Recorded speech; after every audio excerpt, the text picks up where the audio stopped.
Hey, this is Russell, giving another post commentary over this game. Sorry, I wasn't ready to start recording actually. Yeah, and we got invention that we're looking at maybe getting. Yep, I think invention leads to like Leonardo's workshop. Maybe I'm not sure. I probably am a little off. It's been a while. Um, got Nicaea building a bank. Sardica building a university, and the people admire me. So yeah, I get to add stuff to my castle or my palace. Looks a bit Romanesque right now. JS Box Cathedral was built. That's actually a pretty good wonder, I'm pretty sure. Um, yeah, it just increases the number of happy citizens by 2 in every city. That's a very good wonder. Unfortunately, we couldn't get it, and I don't think we had really any chance of getting it. Yeah, finally building some libraries in my places. I'm gonna get that science going, and maybe, maybe not. Nope, an aqueduct. And yeah, ending turn a lot, just letting my cities grow. Considering changing the production, and I did. And yeah, I don't know, not much going on. Uh, right now it's time to expand. No, it's not time to expand, it's time to build up. That's right. Yeah, so we're building up and just ending the turn every so often. Got a guy here who needs to build a road on that mountain. Although I doubt anyone's really going to work that mountain anytime soon. It's going to be a while for my cities to ever get close to that population to where they're going to be working every tile. But eventually, they will need to work that tile. We're looking at getting gunpowder, which is a pretty big step. Be able to get the gunpowder units that we need for defense and possible war. Mostly musketeers, I'm pretty sure, are just really good for defense. Like they don't really have a lot of like attack to them. Um, in the meantime, Spain is just now getting a lot of their tiles improved.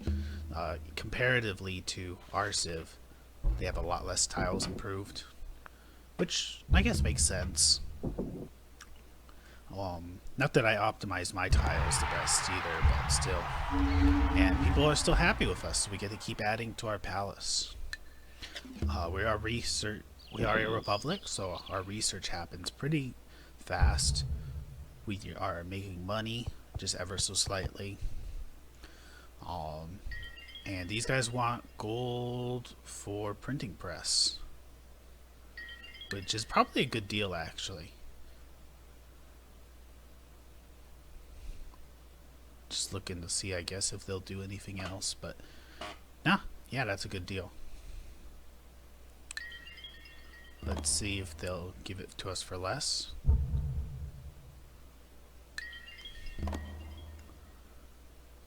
Ever so slightly less. 5 gold. But yeah, we need the techs. I guess they can use the money to get more techs, but still, it's one of those things where, we're falling pretty far behind in some civs at least. Other civs we're still pretty on par with or ahead with of um, the whole exploring thing, being able to find like civs that like before Spain and stuff like that helped us a bit, so that we're not too far behind. But still, it's still pretty whatchamacallit. And yeah, so far so good. Seeing what else we can trade with other people. I believe the Mongols are the ones that have like a ton of text that we don't have. Contact with the Germans. And Silk would be fine, but if we didn't have to give up our silk, that would be better. So I'm offering them money.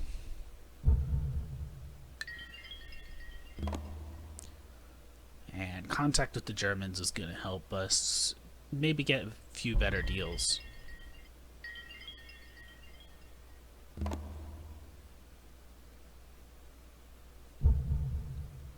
That was higher than the last one, so there you go. 130, that's a bit lower. 115. 120. 125. Yay, the seal will be acceptable. And we did it. We got contact with the Germans. So, looking at their technologies, we can do a bit of tech trading, get a bit of progress. So, looking at what we need.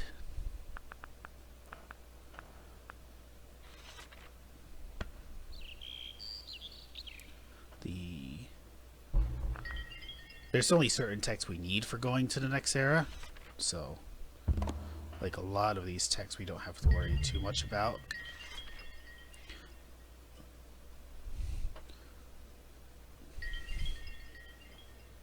Let's see what I'm going to offer. Printing press and banking for navigation. Music theory, they don't want to give that. How about chivalry? Nope. They aren't big fans of that. Contact with other civs, they don't really care about. And what else? World map. Unfortunately, they've explored a lot more, I guess. Territory maps. Nope, they're not very into that idea. But they will do it if we give them contact. So let's see where they are. And they have a very big empire, as you can see. India. Looking at what they can offer us. And monarchy isn't really worth all that much, because I don't plan on switching to a monarchy. Chivalry, I don't think, leads to the next level of tech tree. I could be wrong on that. I think that's why I'm not really going for that. The techs that concern me are the ones that will bring me to the next era right now.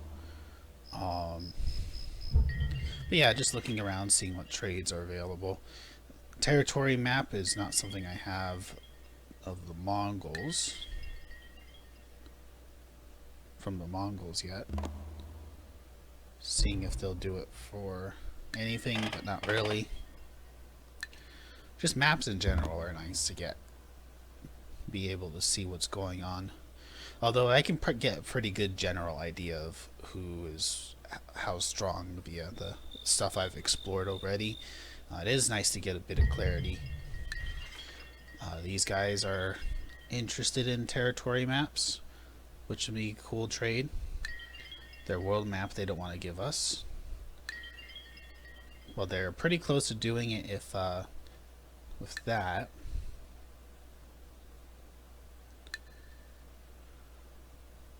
And I want their money. They won't give me a tech, unfortunately. But they will do it for that. And come on. And music theory isn't as important. Or maybe chivalry isn't as important. We'll see. I'm a bit torn about which checks I want. And monarchy, because why not? A tech is a tech. I didn't have to offer them gold. I wanted to take gold from them, I think. What am I doing? Why am I giving... Oh yeah, because they aren't quite there. I thought they said the deal was acceptable, but apparently not. Rite of passage.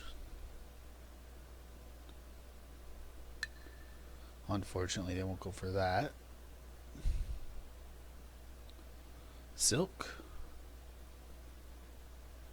Navigation.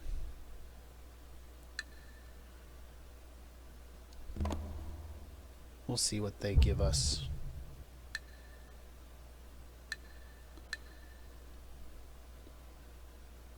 And that's probably a fine trade. Just, you know, it's usually worth sitting there for a little while getting the best trade. I'm not sure what I ended up doing here. There we go.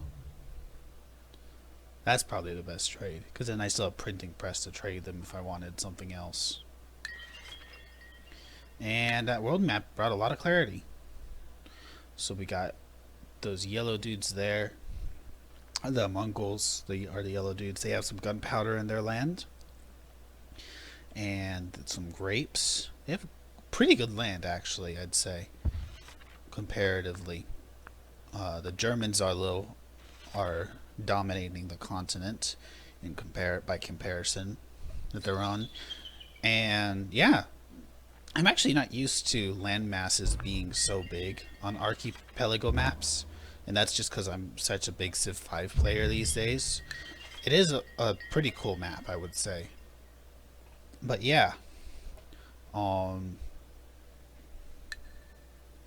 yeah, the continent that these guys are on, the Germans and the Mongolians, and then also the one that's like the ones with the Koreans and the other people, the Indians. Those are some really big land masses, and it's not what I was expecting out of an Archipelago game. If it was what I was expecting, maybe I would have like tried to be a bit more aggressive on my continent, because I'm on a pretty big landmass as well.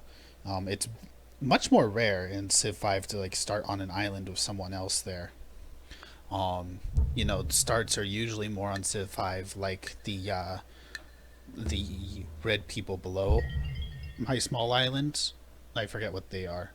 But yeah, starts are usually a lot more like that rather than you know, and not having like and being like on your own island all by yourself. That's like a bit smaller than these like big wavy continents that we kind of have. It's interesting because the amount of land that is here, I want to say that like a big part of the map is like land, like much more so than you would see in like Civ 5. There would be a lot more water in Civ 5, I believe, if you were playing an Archipelago. Maybe I just haven't played an Archipelago in so long that I'm thinking that way. But yeah, that's typically... You don't typically see land masses this big in those kinds of games. So yeah. But I'm learning. I kind of understand a bit better how the map gen goes for Civ 3 after playing a few more games. And yeah.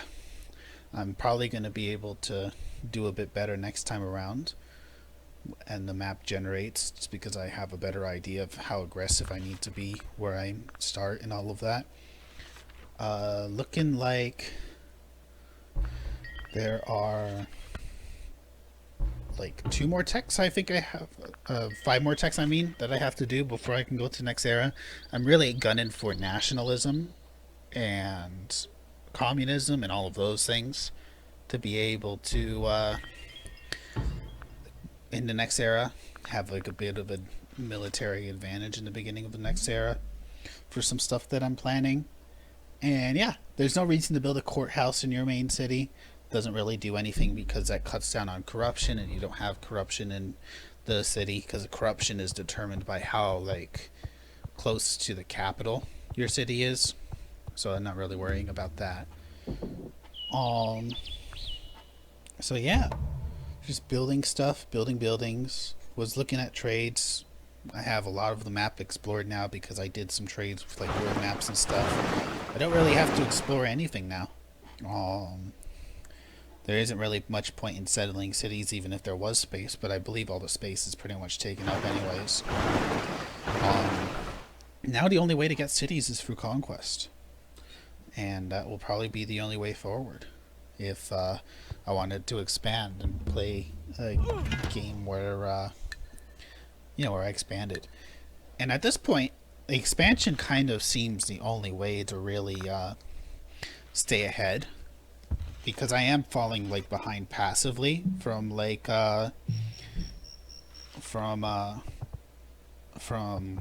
the tech tree and all of that. The whole tech is I'm being out teched by the other AI as is.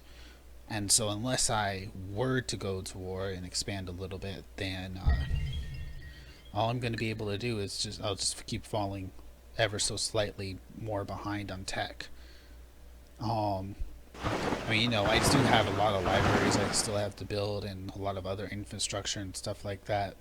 But I don't have my faith too much in my ability to be able to do that compared to the AI.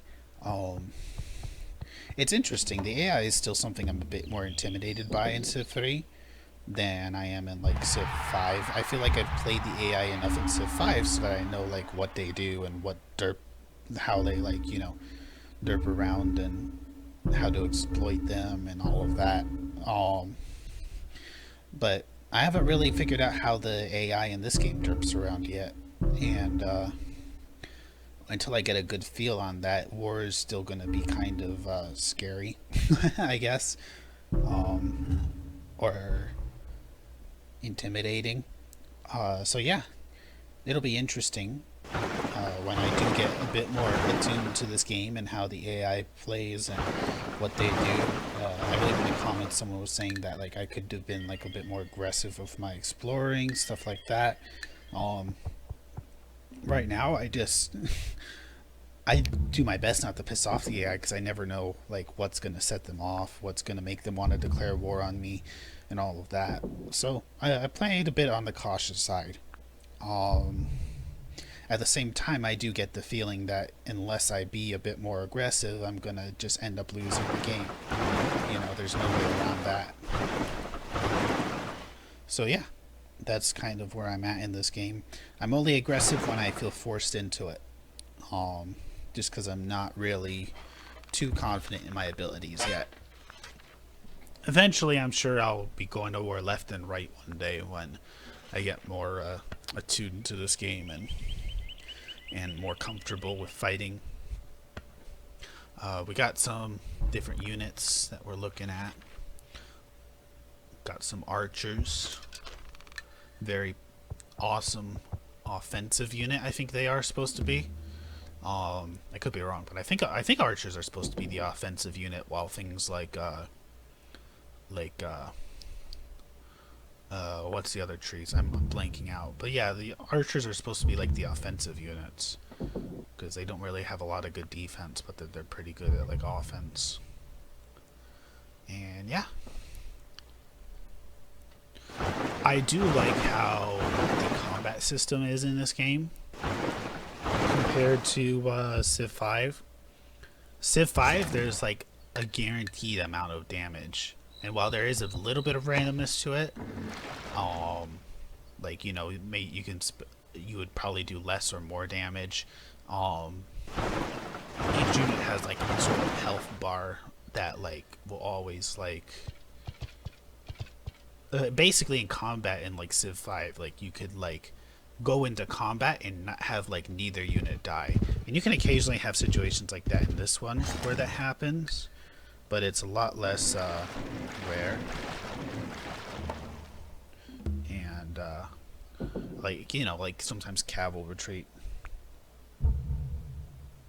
and but yeah, like in Civ 5, I blanked out totally.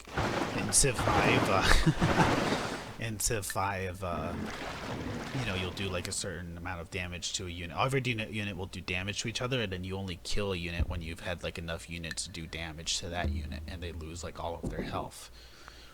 Very different combat system, a bit more. I heard someone explain it like this game is more closer to Risk in its combat system, while Civ 5 is a bit closer to chess in its combat system.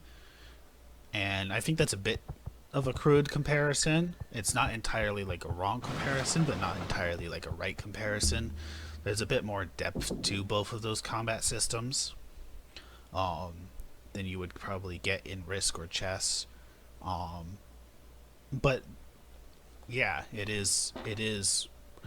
Each one is probably a bit more comparable to. This one is probably a bit more comparable to Risk. While the combat system in Civ 5 is a bit more comparable to chess. It's an interesting comparison. I'm not sure if I would have made that comparison myself had I not heard it from someone else. Um, Actually, there was this board game called, I think it was, oh, what was it called?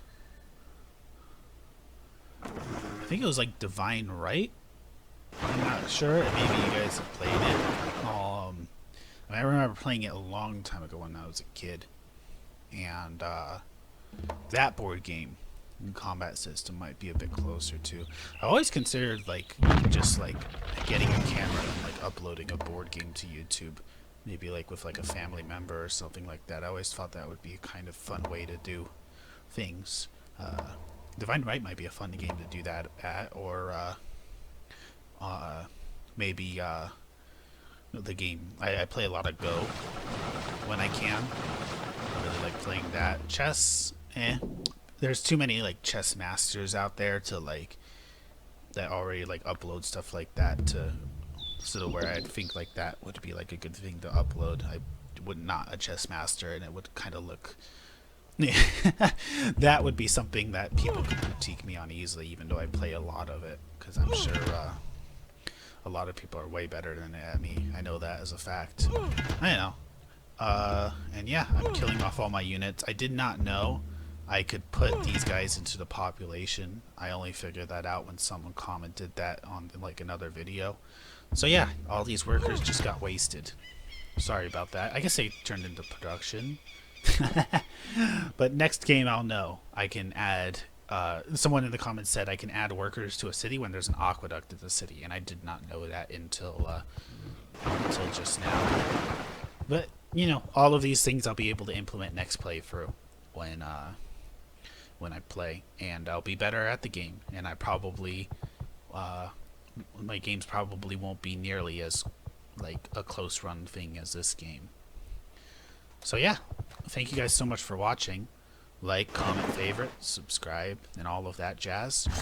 I will see all of you next time. And yeah, guys, thank you guys so much for watching. Bye. Like, favorite, and subscribe if you guys want to see more. Always interested in your feedback down in the comment section. You guys have a good one. God bless.